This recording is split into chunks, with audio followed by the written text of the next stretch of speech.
So let's talk about which types of thermal cooking are out there, which kind of cookers are out there. The Shuttle Chef is called a vacuum type of a thermal cooker, okay? And a vacuum one is like a thermos.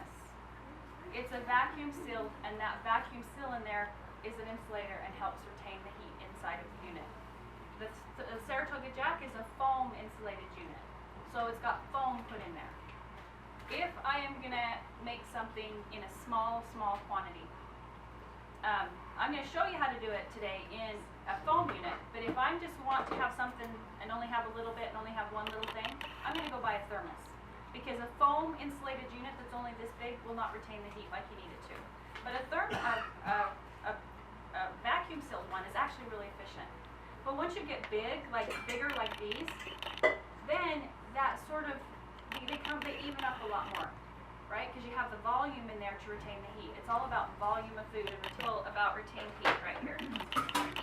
This one is a 5.5, okay? This one is a 7 liter. One's substantially bigger than the other, right?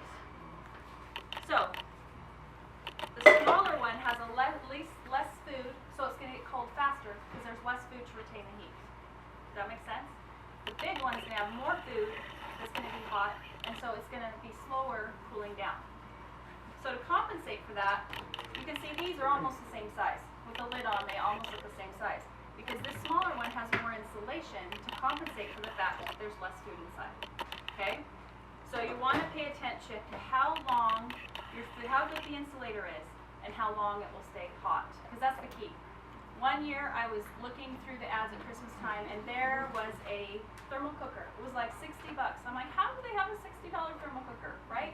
There's just no way. So I'm reading through it and it says, well, keep your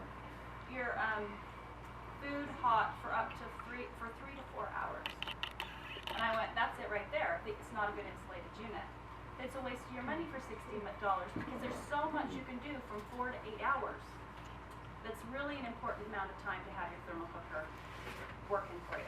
I have a 5.5. And then there are two 7-liter options. Okay? This one is a regular 7-liter. Can you hear that?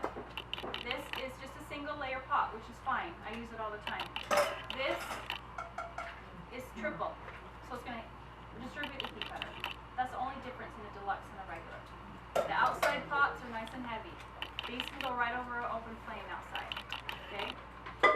This one can too. But then you got all that soot on the bottom. You're going to have to get the soot off because it's right up there against the food and it's going to get in your food. Okay? These are good for if you do a lot of milk-based. This, you're going to baby a little more. That's the difference. But you'll scorch it a little easier. Still scorch it here too, but more likely in this one. Does that make sense, the difference in those? Okay. So is it the heavier one that you scorch in or the lighter one? The lighter one.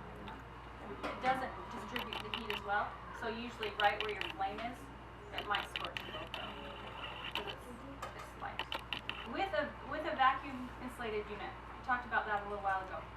You want to be careful with those because if they break, what happens to a thermos if you drop it and you crack it? It doesn't work anymore. So baby those because they're great units. They work really well. They're about double the price of one of these, just so you know. But they're very efficient and they work really well.